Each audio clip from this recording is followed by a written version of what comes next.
And he said, yes, you can say that. That is true.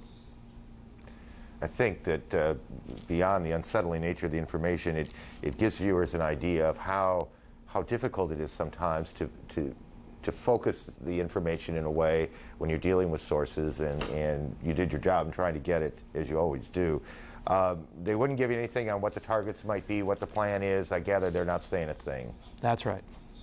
And Mike, do you see anything in the investigative side of this that says they are still, that federal officials are responding in ways that suggest there may be a plot still out there? Well, I think the fact, a clue to that may have come from the press conference with the director, in which he said they are assigning FBI agents to various airports around the country. There are certain military teams that are pre-positioned who could respond to more weapons of mass destruction, terrorism around, but I don't know any details or I have no knowledge about the deployment of groups like that. And Aaron, I'd like to add one other thing. David was talking about funding of bin Laden and the attempts to cut that off. What we've seen in talking to terrorism experts who really know this Al-Qaeda organization is that a lot of these groups who operate under the Al-Qaeda umbrella, various terrorist groups from North Africa and others in the Middle East, have, with their cells, instituted a policy of self-sustainment in which they are raising funds on their own on the ground, basically using cybercrime. And a lot of, I attended a conference that had a lot of government intelligence officials in Scotland this summer, and it was called, the title of it was called Organized Crime and Terrorism, and how they're moving into organized crime, especially identity theft, in order to sustain themselves for the long haul so they can operate for years at a time somewhere and come through with missions like this. Mike, David, a lot of things have come up in just a very short time here. I know that you'll be back on the phones and working through some of this material. Thank you. And I apologize if I pushed you farther than you wanted to go or could go. We all have jobs to do today. Thank you. Mike Betcher and David Ensor are working the investigative side of this. Judy is back in the Bureau in Washington, I gather. Judy? Hi, Aaron. Yes, under warm shelter, I guess you could say, after having been at the cathedral this morning. You're talking with our colleagues about fast-moving developments in this story. Meantime, all across the nation today, in houses of worship, in schools, businesses, and in living rooms, Americans have been praying and remembering the victims of Tuesday's terror. But at Ground Zero in New York, in the ruins of the World Trade Center, search and recovery efforts go on with yet another complication. Rain has slowed and at times stopped the operation. Right now, President Bush, as we've been hearing, is in New York. He's there to see the devastation for himself and to see how the city is coping. Earlier, the president did attend a prayer service at the National Cathedral here in Washington, along with many other dignitaries, including former Presidents Clinton, Carter, Ford, and Bush, the first President Bush. In other developments, 3 days after the attack on America, the president has approved the call-up of up to 50,000 reservists for recovery missions and to defend the nation. Congress has approved $40 billion in emergency aid to help victims and to hunt down terrorists, among other purposes. The Justice Department has released the names of 19 suspected hijackers in Tuesday's attacks, all of them believed to have links to Osama bin Laden. And the cockpit voice and data recorders from the plane that rammed into the Pentagon now are in the hands of authorities. They were recovered early today. Aaron. Judy, we shift gears a little bit with the president now here in New York. Spend some time on his visit to the scene, starting with White House correspondent Kelly Wallace, who begins our coverage. Kelly? Well, Aaron, exactly. The president at this very moment inspecting, getting a first-hand look at the damage. The president had said, aides said earlier in the week that he wanted to come here to New York, but he was concerned that he might get in the way, but that he was invited, of course, by New York City Mayor Rudy Giuliani, by New York Governor George Pataki, by members of the New York congressional delegation, and assured that he would not be in the way and that his visit would really be a morale booster for the city to show that the people of New York and the country stand united. Now, to give our viewers a little sense of this, the president's security is incredibly tight. The president traveling with a very small group of reporters, one of my fellow colleagues calling in what we call a pool report, giving us some of the sights and sounds of the president's trip here so far. And he talked about the intense security measures that are being taken. Of course, we know the White House told us just a few days ago that Air Force One, the White House had real and credible information that it believed Air Force One was a target of these hijackers.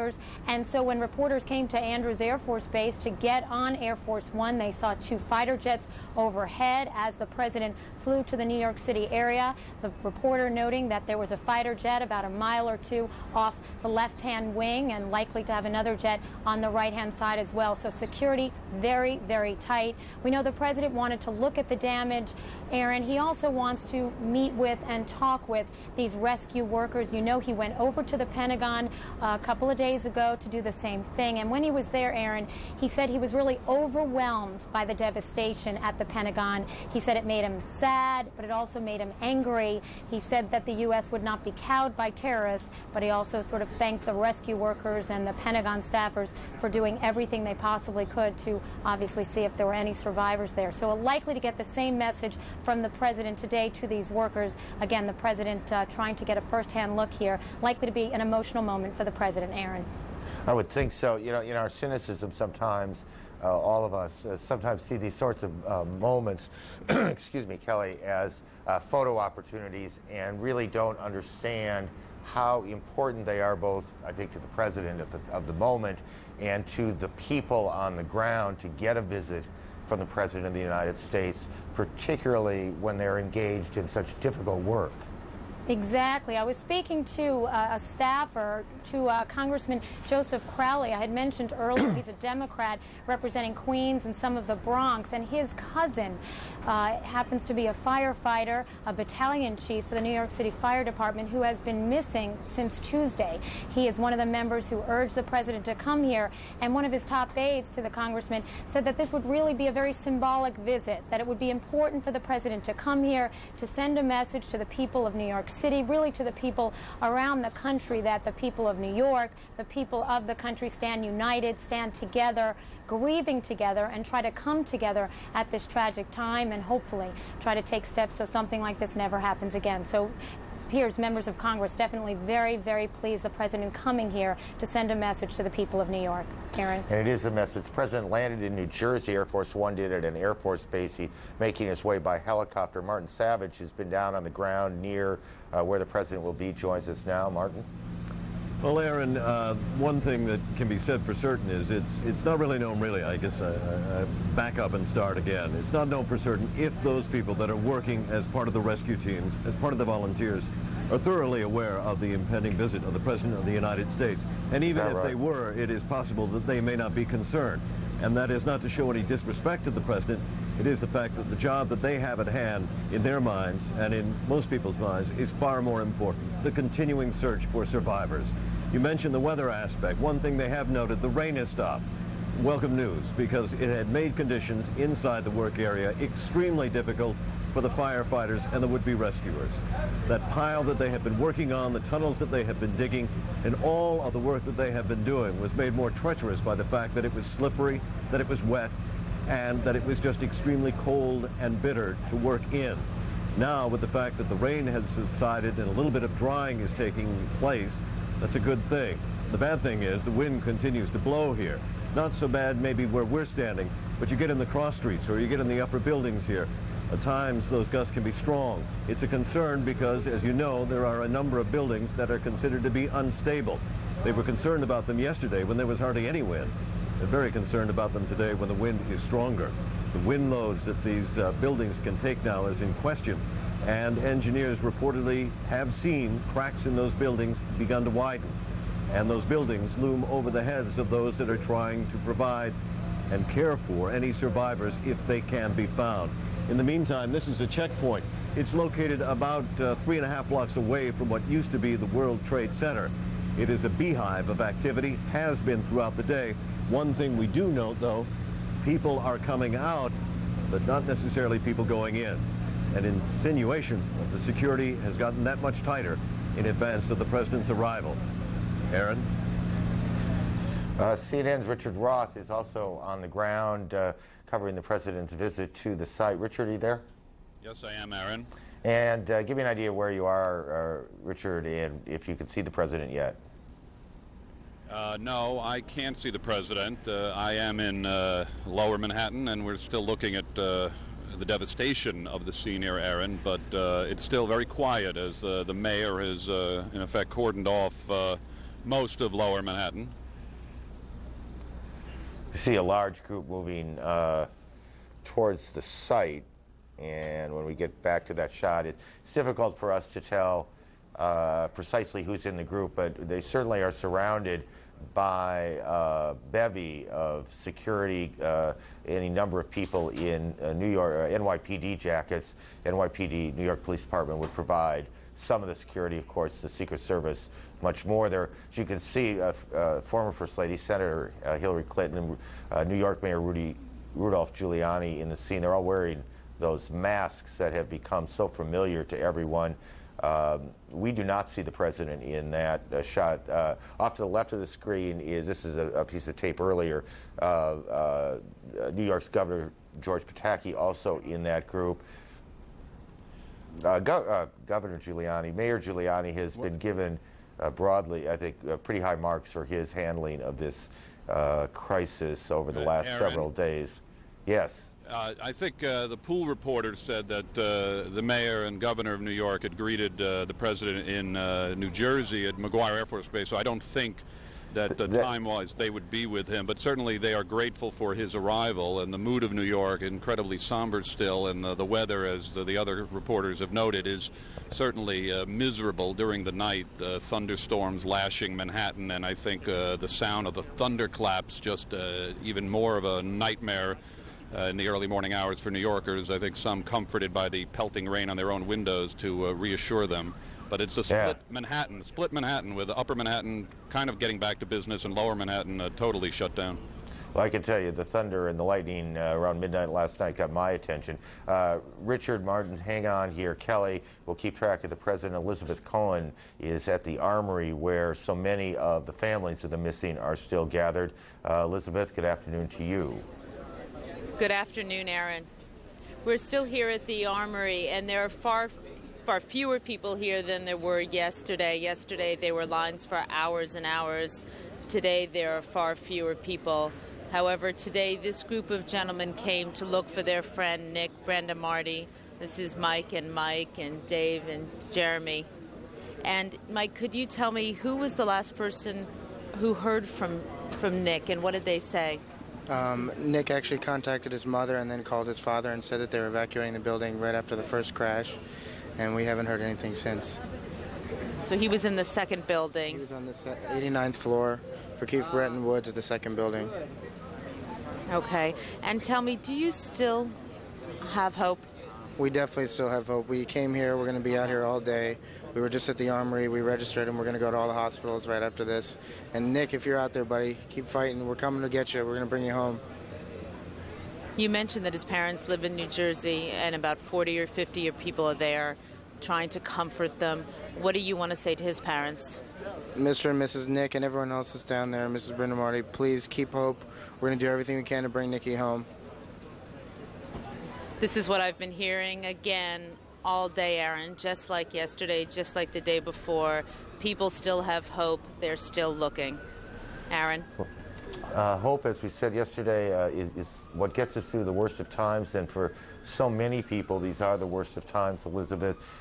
One other way that the families of the missing can perhaps get some assistance, we've set up on our website at CNN.com a way for you to post pictures of your friends, your loved ones.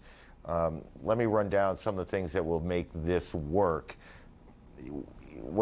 When you send us a picture, and we'll tell you how to do that in a minute, you need also, please, to supply us with a contact number. We need, people are going to need to be able to get a hold of you if they do, in fact, know something. Keep that in mind. It goes up on the website. The pictures will be posted along with those contact numbers, of course. Again, I want you to keep that in mind. In any case, email the photos to missing@cnn.com, or you can log on to our website at cnn.com, click on the link. I don't honestly know how many people are comfortable or know how to email a picture. If I had to do it, I don't think I could. Perhaps along the way here today we'll figure out a way to be helpful there as well. Anyway, the website's set up to provide that assistance, and if you want to take advantage of it, please do, whether you're in the country or around the world, as many of the missing were foreign nationals. Back to Judy in Washington. Aaron, the story moving forward on so many different fronts at one time. We're waiting now any moment for the Treasury Department to hold a briefing to talk about efforts to cut off the money trail to suspected terrorist Osama bin Laden. In the Congress, we've already been reporting about the $40 billion payment the Congress has voted to give the president, give the administration to provide relief, cleanup efforts. Kate Snow, our congressional correspondent, joins us now with some developments, Kate, in terms of how some of that money is going to be spent. Kate? Right, Judy. The $40 billion, by the way, now passing the House unanimously, in addition to the Senate, where it passed earlier today. We're learning some news, Judy. We're learning that House Republicans and Democratic leaders have gotten together this afternoon. They've talked about the airline industry. It may surprise you to know that the airline industry is not doing well financially. They weren't doing well even before Tuesday's crisis, and now they're certainly not doing well. The House leaders have said that they are prepared and they are working on an emergency bailout measure to the tune of $2.5 billion. This would be money, Judy, that's included in the $40 billion that we've just mentioned, according to House Majority Whip Tom DeLay. This would be money taken out of that $40 billion, $2.5 billion given in direct cash payments to the airlines. That, again, according to Tom DeLay, the House Majority Whip, the Republican Majority Whip, who just came out of that meeting. The idea is to try to keep the airlines afloat through all of this. As I said, they were already, according to industry watchers, were in the hole by about $6 billion for the year before Tuesday's attacks. Now, in light of Tuesday's attacks, because the airports have all shut down, because of increased security, and because people may be afraid to fly, the fear is that they're about to lose another estimated $4 billion. So the total figure they may be looking at losing is $10 billion. And again, the Congress looking to help out, giving them at least a small piece of that in direct cash payments. Judy, back to you. Well, Kate, that's an update on what they're doing on the fiscal front, if you will. What about on the military front, diplomatic front? They're talking about a use of force resolution. The Senate has already passed that, Judy. Earlier this morning, the Senate unanimously, everyone in the Senate voted in favor of a resolution. It authorizes the use of U.S. armed forces for those responsible for Tuesday's attacks. And it very clearly says that the use of force can be used also to prevent future acts of international terrorism by those groups responsible for Tuesday's attacks. The language is very important here, Judy, and they worked hard on the language. The Congress wanted to pass something to help the president, to give him some backing, but they wanted to be clear about what the president was authorized to do from their point of view. And again, he is now authorized by the Congress to use force against those responsible for Tuesday's attacks and against those who were responsible for those attacks, should they be planning any future act of terrorism. They do not give a carte blanche, if you will, to the White House. They do not say the president can do whatever he wants. And that was something that was a fine point that had to be negotiated. Judy, as you know, there's always a little negotiation on Capitol Hill. But that's the way the language stands now. That has been passed by the Senate. We do expect it'll come up later today in the House. Judy. All right, Kate Snow bringing us the latest from Capitol Hill, what the Congress has been up to. We've been, as we said, we're watching for the Treasury Department to brief. We're looking at the trails of the investigation of this story. And, of course, in New York, where President Bush is touring right now, the ruins of the World Trade Center. But for now, we're going to go to our colleague Bobby Batista in Atlanta for Talk Back Live, which, of course, normally is seen at this hour on CNN. Bobby. Judy, thank you. This is actually the first time that Americans have been able to sit together and react to the events that happened on Tuesday, and we virtually have a mini United Nations, if you will, down here. We have folks from Germany, Ireland, Mexico, South Africa, and of course Americans who would like to react to everything that happened on Tuesday. So let me go straight to the audience and get some. Tony, you're from New Jersey. Yeah, I'm from Trenton, New Jersey, and I just want to start off by saying, I'm outraged about what I've seen so far and what's been done at the World Trade Centers, and also Washington D.C. and also in Pennsylvania, which doesn't get mentioned that much lately in the media. My main reaction and my gut feeling from an emotional side is that the U.S., once they have all the facts, that they should be swift and unrelentless in getting to the bottom of this and taking care of this whole situation. We also happen to have with us in the audience former UN Ambassador Andy Young, who's with a group here from South Africa. That was a nice coincidence. Ambassador, welcome. Your thoughts on what's happened this week? Well, it's horrible, and it's something that we've got to find a way to put an end to. But I think having gone through this here in Atlanta 5 years ago and still not having caught the terrorist who bombed Centennial Olympic Park right across the street, I think we have stopped terrorism in this country, even though we didn't catch the terrorists. And I think that that's one of the things that I wish we would focus on. What are the causes of terrorism in the world? I think we looked at America, we looked at McVeigh, and we began to define that sickness for the world, and particularly for Americans. And we made that kind of behavior unacceptable for Americans. And I hope we can do that on a global basis. Terrorism really did exactly the opposite of what they hope to do. They hope to demoralize America. We are more proud to be Americans than ever before. We looked at our values. We believe in our democracy. The free enterprise system has worked for us. We're strong in our religious faith, our commitment to education and the values of this society.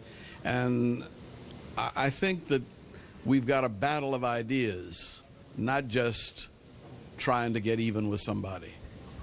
Thank you. And over here to Tracy. Hi, I just want to say that terrorism is something that many other parts of the world have been dealing with on a very regular basis, and that we should consider that when we start expressing anger. And although it's an awful situation, I think that we really do need to look at the intelligence element and maybe look at what we can be doing to get more information and possibly go back to some things that we were involved in the past, which is paying for information and having informants, and really get at the network as opposed to the individuals. And absolutely what Mr. Young says, it's really a global issue, and we need to deal with it in exactly that fashion. We have a number of guests who are scattered amongst our bureaus here to take questions from many of the folks in the audience. But before we do that, I'd like you to meet two people. No, we don't. All right, we don't have them yet. We will go to them in just a few moments. Their husbands were victims of the attack on the World Trade Center, and they will tell us the story of what has happened to them and what they hope has happened to them in just a few moments. A couple of emails that I'm getting. Kid in Virginia says, in honor of our country and all the brave firefighters and police who have been such wonderful heroes, I have decided to send my tax refund to the American Red Cross. Julie in South Dakota says, an early morning phone call from my young Marine son overseas. He told me we are ready to do what it takes. We will not let our nation down. God bless our United States of America. Up to the audience. And Jack. As an American, I'm enraged, and at the same time, I know we need to temper things with a little good judgment and patience, and we do need to use the intelligence that I believe Tanya mentioned earlier. But I think at this point now it's a little late. America's been stomped on, and I think if we know within a shadow of a doubt who has done this, we do need to act swiftly, and we do need to move in with a military strike as soon as possible. Afghanistan is suspected as harboring these people. If they've been asked to release him or divulge where he's at, I think we need to resolve to go ahead and do something, because it shows weakness and not strength if we wait much longer. All right, Jack, thank you. Our guests in New York are ready now at this time. Amy Everling is with us, along with Kristen Kane. Both of these women have husbands who were in the World Trade Center at the time of the attacks. We thank you both very much, Amy and Kristen, for joining us. Have you heard anything at all about the welfare of your husbands at this point? Go ahead, Kristen. We know that they are most likely still alive. The two colleagues that they work with made it out of the elevator before the building collapsed. Well, tell us what floor they worked on in the World Trade Center and what happened to them that they ended up in this elevator shaft. They worked on the 89th floor of 2 World Trade Center, which was the first building that collapsed.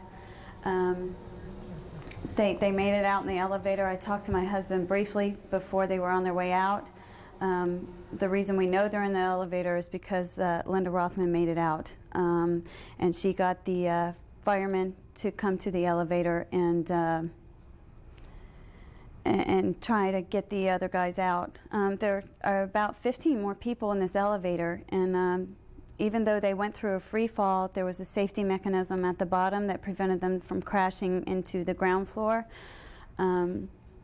However, they're still in there because they couldn't get out. The firemen could not cut them out before the building collapsed. So I know they're down there. We know it's the elevator bank on the left-hand side if you enter in from Liberty Street. We know it's the second elevator from the left-hand side. So we know which one it is. We know that they were in good health. And it's just a matter of getting them out. If we could get the people there to start digging. I mean, there's 15 families here that have family members in there that they'd probably like to know they're still alive too.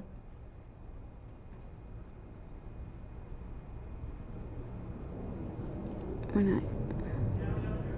Hear me in New York? I do not. She's on the other one. The guy, I'm not sure they can hear us anymore in New York. Amy, Kristen, can you hear me? I hear you. Okay, I hear you now. okay, we Yeah. lost you there for a few minutes. Okay, so let me try to understand this. Your husbands and a bunch of other people got in this elevator. It went through this free fall, and the brake went into effect, which kept them from falling all the way. And they ended up between like the ground floor and the first floor. Correct. Yes, that's where they are. And so, okay, so firefighters are now telling you there is a good chance that they could still be alive because there's enough air in there. Yes. We're hoping, yes. Mm-hmm. How much air? We've been told 10 days worth of air. Possibly, yes. Possibly, yes. But I talked to Lauren Smith, which is also one of the young ladies who got out of the elevator, is their colleague. And she said that there is a crack in the door, small enough for them to fit through, but air is coming in. Mm-hmm. It's just the water. What kind of help are you guys getting from rescue workers in New York to try to get to them? I have had an angel on the ground. His name is, he's an officer, Louis Savelli, and he's been giving me updates every now and then when he can. The last word I heard last night is that they finally secured the building enough to get inside. They're able to enter from both sides of the building now. And some firefighters, I don't know if this is true, but they're hearing tapping. And they know that there are people down there. It's just a matter of getting enough people or workers in there to get them out. So can they give you a rough estimate of when they think they might be able to get in there? Oh, I know, that's so frustrating. And that's the frustrating part. And it's not just us. We're here for the other family members of those people that are in the elevator with them. There's 15 people that are still alive here, and if they're looking to find some people still alive, this is where they can go. And that's what we're trying to let everyone know. Tell us, if you will, about your husbands. They work for the brokerage firm Keefe, Bruyette & Woods. It was on the 89th floor. They're in the research department. The colleagues that they got out were also in the research department. The two women, the one woman is perfectly fine. She's home in Baltimore right now, so she can verify facts in this situation. They left before the building collapsed, but they were encased in the elevator, so we're hoping that that was the safest place to be at the time. The other young lady, Lauren Smith, is in the hospital at Lenox Hill. Lenox Hill. She was just transferred there yesterday, so they can verify the information with her as well. They're good men, you know, and I'm sure everyone out there, you know, their loved ones are just as wonderful. We just want them home. Well, our thoughts and our prayers are with you both, and the best of luck. Amy and Kristen, thank you very much. Thank you so for much for joining this us. time. We're hoping for you.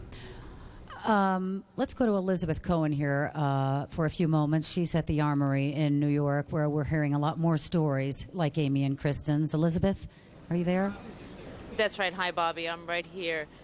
And I'm here at the corner of 26th and Lexington, where people have been standing in line to go inside to register information about their loved ones. The lines were around the block yesterday. People waited for an hour. Elizabeth, hang on just one moment. I'm sorry. I don't mean to interrupt, Elizabeth, but Marine One is landing in New York now with the president on board. Aaron Brown is in New York. Aaron? Helicopter landing, and the president will make his way to the location, as we have been telling you.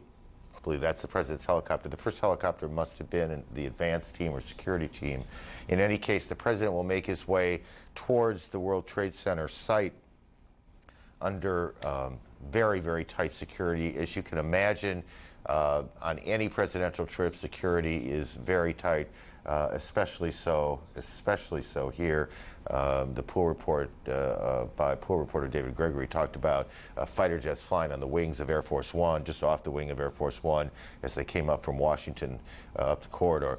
Martin Savage down on the ground along with a number of other CNN correspondents. Marty, are you able to hear me? Not yet. Richard Roth, are you able to hear me yet? We'll work on that. Certainly not a sight that people in New York are accustomed to. There we go. Perhaps it is a sight that the people in America will be growing accustomed to in light of the changes in society and in life in general ever since the devastation that took place at the World Trade Center. Activity here as far as supplies and equipment going in has been brought to a standstill. That seems to be a clear indication right now that the whole security cordon has been carefully put in place now in light of the president's visit that is expected to be very soon. But it has not disrupted the work that is going on at the site. They realize this is vital. Certainly the White House would not want to impede in any way the chance that survivors could still be found. And despite the rain, despite the change in the weather, despite the wind that blows, the threat that hangs over their head from buildings, the morale is still high. The hope still burns very strongly in the minds of many of these rescuers. It should also be noted that despite the heavy downpours of rain, the fire continues to burn deep inside the World Trade Center. The smoke may not be so obvious against the background that is no longer blue, but it is still there. Those fires are about 65 feet underground, Aaron. Marty, let me interrupt you for a second. We've seen just in the last few minutes here a number of helicopters flying in the area, and it's not clear to us, and maybe producers on the ground have a better idea here, which one the president is in, though that may be exactly the idea. We see a fighter jet there. This gives you a sense of just how tight the security is. That fighter jet circling that helicopter, it looked to us, very low altitude to the rather dense clouds in New York today. It has been, for those of you just joining us, rainy, quite cool, and miserable down on the site and across the city. Kelly Wallace, up on the roof, I believe, has a view of this as she looks downtown. Kelly? Aaron, exactly. Just as you're noting, the evidence of fighter jets and helicopters in the air, another example of the absolute, very extreme security precautions that the Secret Service, the administration taking as President Bush makes this visit to New York today. We know the president very much wanted to come here, and he will try and get a first-hand look at the damage left behind by Tuesday's attacks. We also expect him definitely to talk with the firefighters, the hundreds and thousands of firefighters and other rescue workers who are working around the clock, obviously going through the rubble, trying desperately to see if there are any possible survivors in there. And again, you know, we can't underscore this enough. This administration very concerned, of course, remaining on a high state of alert. Obviously, as our colleagues have been reporting today, evidence that there is still a definite threat out there. And so, of course, this White House taking every extreme precautionary measure to make sure the president, his aides, very safe as he tries to come here. A very symbolic move for the president. This, Aaron, the president taking on the very difficult role of trying to comfort a grieving nation, coming here to talk to the people of New York City, but also to send a message to the country to try to help them at this very difficult time. Balancing that, though, Aaron, with, of course, his resolve to not only try to find those responsible for these attacks and hold them accountable, but this president saying that this will be the focus of his administration, trying to stamp out, I think he said whip out yesterday, terrorism around the world, and that is going to now be the focus of this administration, just 9 months old. Aaron? There is a heliport right along the Hudson River, excuse me, on the west side of Manhattan, and it looked to me at least that's where the dignitaries and officials who are going to greet the president on his arrival have assembled as the helicopter goes behind that building. When we looked at the shot of those people waiting, we did not see the president, nor did we see any of the activity that would suggest the president's helicopter has landed. Perhaps this is the one. As we said, a number of helicopters preceded this one on the ground. It may have been just other officials, excuse me, or it may have been decoys, a way to just further, I guess, the security that is already in place. Kelly, because you're one of the White House correspondent team here, do you know how long the president plans to spend on the ground here in New York?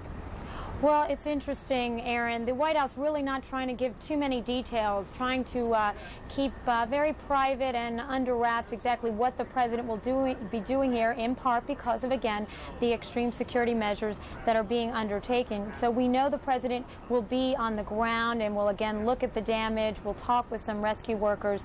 We expect this to be a relatively brief visit. We do know that because, again, the president not wanting to get in the way and interfere with any rescue operations, wanting to come here, give somewhat of a morale boost to these workers and firefighters and to the people of New York City and send a message to them, but also then get on his way and let that work continue when he leaves. We see helicopters continuing to circle in the area. That one I am positive, as I eyeball it, is not the president's. That looked to me to be much too small. In any case, we wait for the president to put down at a heliport on the west side of Manhattan. Richard Roth is not far from there. Richard, what can you tell us? Richard? Security is tight, and security is going to be using decoys and whatever it takes. It's a wartime atmosphere here. The sun actually coming out for the first time in a day from the west. But the weather conditions obviously hampering the search, and of course you have overhead that roar of those jets that we've been hearing for 3 days. But for the morale, I think the workers are going to be grateful for the president's visit, but the frustration I think will quickly set back in, no one being recovered in the last few days, and it's going to be a limited visit.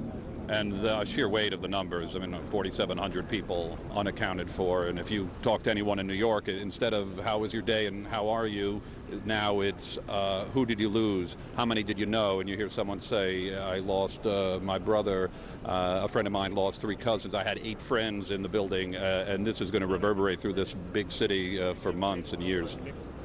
Somewhere in this group of helicopters that's circling the west side of Manhattan, the lower west side of Manhattan, looking for, waiting for the president to land, is the president and his helicopter. We haven't seen him yet. Excuse me. Yet another helicopter putting down, and we'll see if the president is on board this one.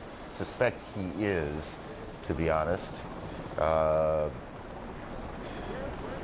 Kelly, you go on these trips all the time. Just as you've been watching this, does it just look different? Are there more things in play, more planes, more helicopters, more signs? Definitely, Aaron. I mean, as you know, of course, there's always tremendous security surrounding the president anytime he takes a trip in the United States or certainly around the world. So definitely security always tight. We are seeing beefed up security measures, things we haven't and don't normally see. But again, that is just another example of the situation that the White House and the administration now facing. We see, and again, we don't know for sure, but we do believe that is likely to be the president's helicopter. And the president, I believe, Aaron, was getting an aerial tour of to see the damage from overhead. And again, that was likely to be pretty difficult for the president to see. The damage and destruction, when you look at it from above, is pretty enormous. The president would then get down on the ground and view things firsthand from there, and then talk to some workers. So as you know, Aaron, you saw the president in the Oval Office yesterday sort of balancing two emotions. You know this president to be a very emotional man, and when he was asked how he's sort of handling this, if he's praying, he said he didn't want to talk about himself. His focus was on the families and children, and after he said that, he sort of bit his lip and clearly was starting to tear up. At the same time, during that Oval Office appearance with reporters, he also was very determined and showing his resolve, saying that this is sort of an act of war on the U.S., the first war of the 21st century, and that he was committed to doing everything possible to find those responsible for those attacks, those organizations or countries which support or harbor terrorism, and to work with the international community to wipe out terrorism. Aaron, the president saying it's a time of great tragedy, but that he was going to try to use this as an opportunity while he is in the White House to do everything possible to try to reduce the terrorism threat around the world. Aaron? Before the president made his way to New York, he signed the formal declaration of a national emergency.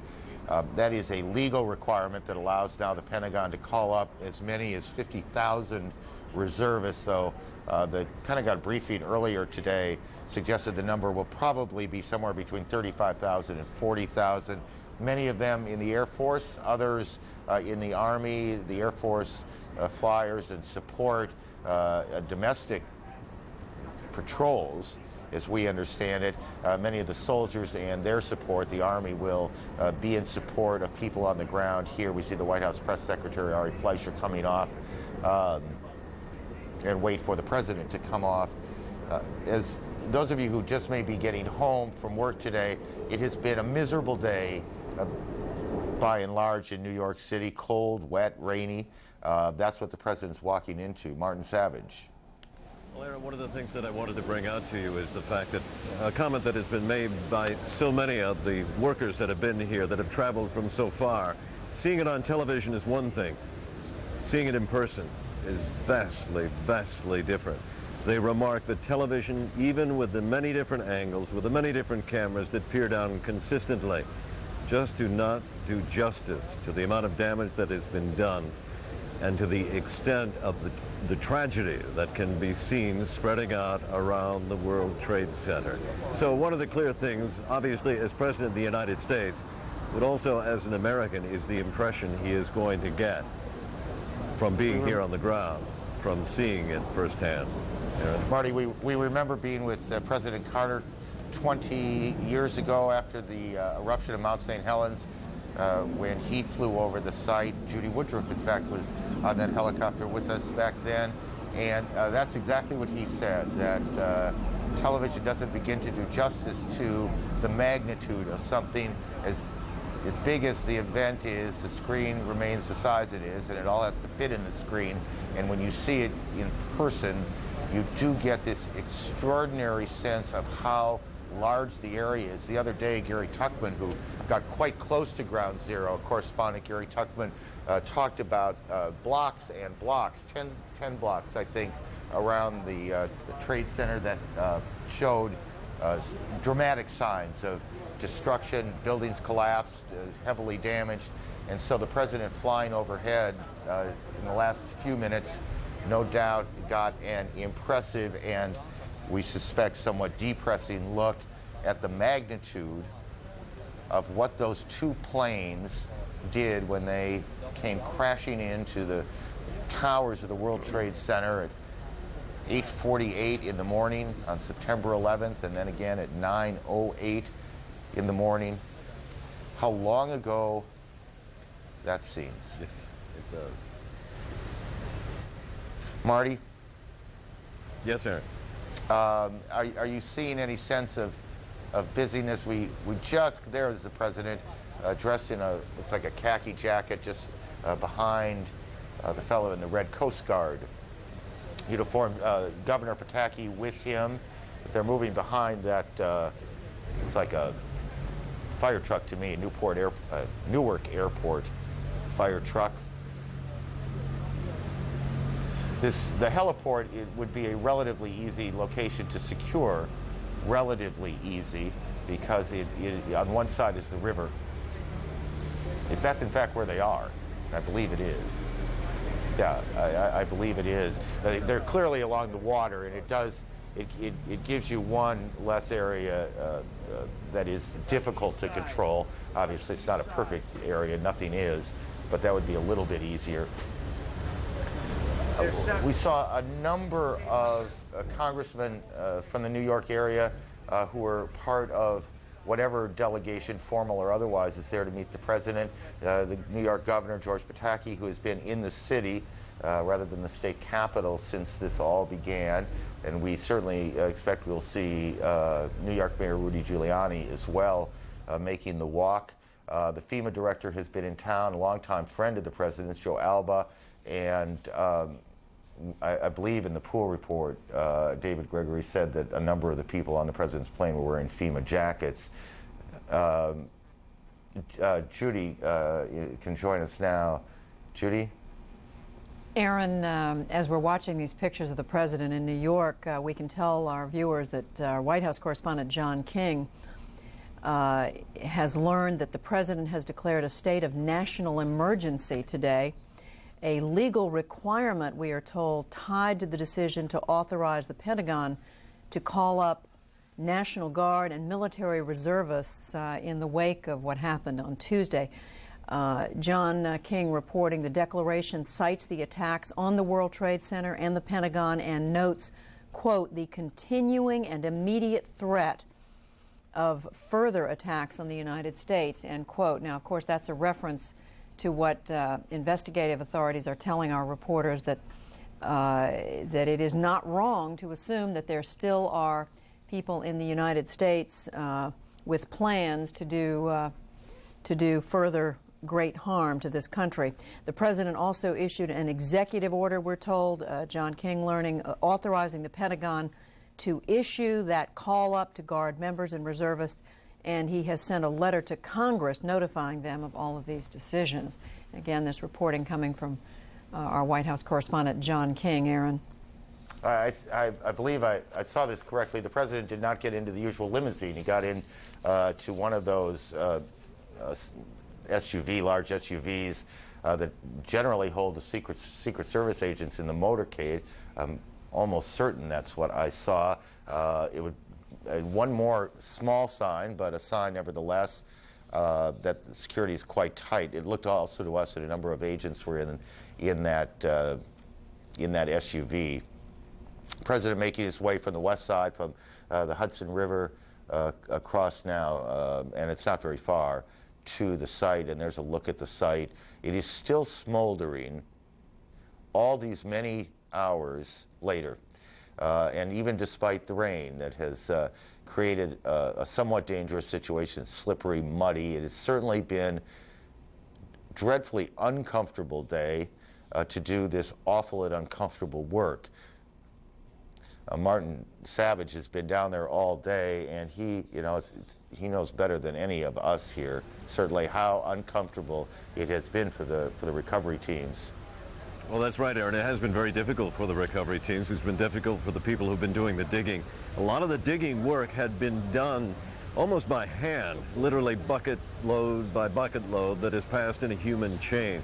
That is done because they say that there is so much smaller pieces of debris, dirt and papers and pieces of the building that are really too small to be handled, because what has happened is that they are trapped inside of steel girders, they're trapped inside of large chunks of concrete.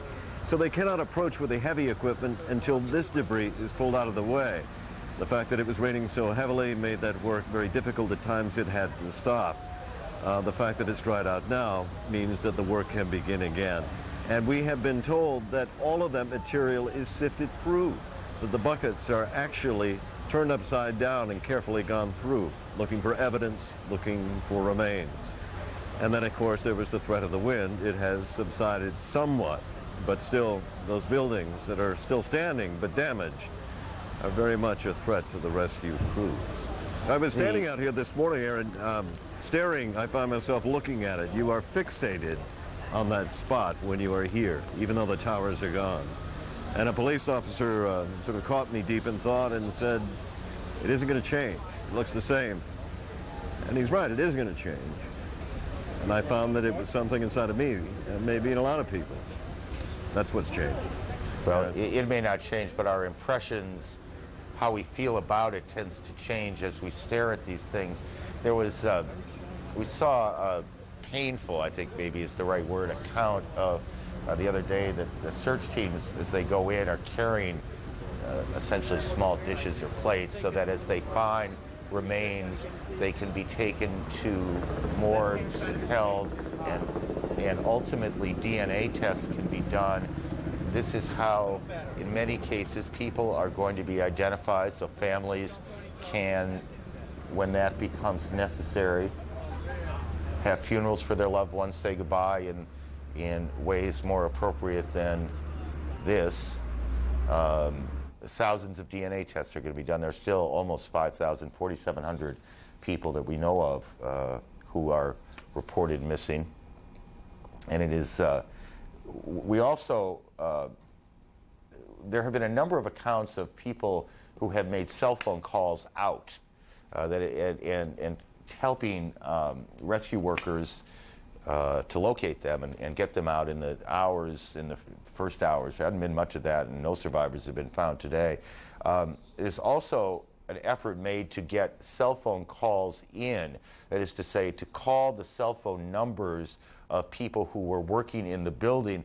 The cell phone technology essentially would allow then the phone company to track where that cell phone is. It also, if the phone is still working, the ringing sound itself might help rescue workers identify where someone is buried, possibly still alive, possibly not, but would help them locate someone. There was a report I heard earlier today that rescue workers, some of the firemen thought they heard some pinging sound, someone maybe banging against something, and I haven't heard anything on that since. So what we know for certain is that so far today, no more survivors have come from the site at all. Marty? You're right. When we talked to the rescuers that were coming out this morning, those that had worked the night shift, they said that they had not heard the typical sounds that had been heard days before. Yesterday, they were telling us of the cellular telephone calls that you were talking about. And they told us specifically what they knew about the individual. I'm not going to pass that along because it would only serve to give hope that may not really exist at this point to a family that waits. And then there were the tapping sounds, the knocking sounds that have been reported. And you know, it's a remarkable scene when you're down there at this search site, and there's literally hundreds, sometimes thousands of people at work at the same time. And there is a shout that goes out, quiet. And it's passed throughout the throng of the rescuers. And very quickly, that whole site becomes so silent, you could hear a pin drop, quite literally. The engines are shut down. Everyone stands in place, almost holding their breath and listening, along with that person who thought they heard something, and above all, hoping. Time goes by, and then it all begins again. Aaron? Richard Roth is down on the streets as well, as Richard has been, as Martin Savage has been down there for the last several days. Richard? Yes, Aaron, I kind of struck by something maybe with a political touch that doesn't really seem that pertinent now, but and it seems almost meaningless, but for months there was so much talk in New York City. When would the new President Bush visit this city? There had been more of a Democratic turnout here. It was now Senator Hillary Clinton. It all seems so ridiculous now. Who would have thought months back ago that this is how President Bush would return to the city? He'd already been here once before, maybe a second time, but brief visits. But it's incomprehensible that anyone could think about that's how George Bush would come to a city which is needed of a morale boost. And they're going to get one today by the visit by the president. Judy? Aaron, again, as we keep an eye on the president, what the president is seeing there in New York City, we are constantly watching the developments in the investigative front, and I can tell you that our national security producer, Chris Plant, is reporting that the Defense Department's investigating the possibility, as hard as this is to believe, that 2 of the alleged terrorists involved in what happened on Tuesday may have attended schools run by the U.S. military. Now, this is according to a senior defense official. This official didn't reveal the names in question, so we don't know whom he's talking about or other specifics, such as what kinds of schools they may have attended. But the official said 2 of the names released on Friday by the Justice Department, matching the names of people who had attended schools or courses sponsored by the U.S. military under a foreign military exchange program. Now, I should say that officials at the Pentagon are cautioning it's possible that these matching names are merely a coincidence or that the terrorists were using false identities. And of course, we've been pointing that out on CNN all day long, that they may have taken on the identities of other people. Pentagon officials also wanting us to know that military officers from many countries around the world attend these U.S. military academies or courses every year. So this is done all the time, but what irony it would be if it turned out that one of these terrorists had been to school at a U.S. military-sponsored course. You're watching now in New York, streets of Lower Manhattan, a motorcade with the President of the United States. See some people on the sidewalks there. Don't know if those are civilians or firefighters, rescue workers, as the motorcade makes its way through the city.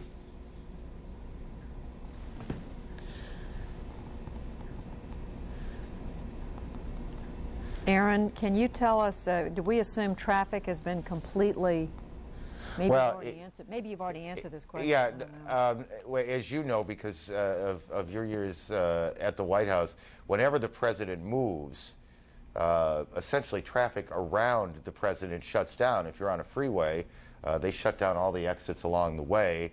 And in fact, the other day I heard former Vice President Gore make a remark about that as he talked about his new civilian life. There isn't much traffic down on Lower Manhattan. These days it's all pretty much cordoned off anyway. And clearly nothing is moving very nearly around the president at all. The president is, we believe, in one of the Suburbans, large SUVs that always accompany these motorcades, usually filled with Secret Service agents, sometimes medical personnel, all part of the formal movement process of a president of the United States. And these things are kind of large and unwieldy, as you can imagine, and particularly down in that part of Manhattan where the streets get a bit narrow and tight. As they'll move through here. And it has stopped, and we can't tell you why it has stopped. We just don't know. Much longer motorcade than the typical one the president would be traveling in. It seemed that way to me. That there were considerably more cars in the motorcade than you would normally see. And we assume that there are a fair number of New York City, New York State officials, FEMA officials, and the like. But as you can see, that's the back end of it, and it's still going. The white cars would be almost certain would be New York City police cars, would be part of the motorcade. We see a number of ambulances as well. So you would have New York City police, you would have Secret Service. Kelly, you most recently, I guess, of us been in these motorcades. Who else is in that long line, would you suspect? Well, it's hard for me to see from the vantage point looking at the monitor here, but as you and Judy both noting, obviously a tremendously long motorcade. You have senior staffers and those traveling with the president. You have a whole slew of Secret Service officers there. You have, New York City Police Department and ambulances on hand and more security measures than any of us really know. And as you know, Aaron, the U.S. Secret Service not talking about, and we certainly understand they never do, talking about the security measures that the Secret Service takes to make sure that the president is safe and sound. All we know is that the U.S. is really operating on a heightened state of alert, and that is expected to continue for an indefinite amount of time while there is still a concern about threats out there. So we just can't underscore the security situation. As we also noted yesterday, we saw it firsthand around the White House. We saw that the Secret Service decided to expand the security perimeter around the White House, basically closing off to pedestrian traffic several blocks around the White House and also to any vehicular traffic as well. So they are taking every step they can take to make sure that the president and his top aides are safe and sound. Part of what's so difficult right now for the administration, for the country in many ways, is that while the president wants to project a sense that things are okay, in fact things are something less than okay. This gathering at the National Cathedral today that Judy was at, most notably absent from that was the vice president, who we gather was kept away for security reasons. They didn't want the president and the vice president in the same location. Absolutely, Aaron. The vice president remaining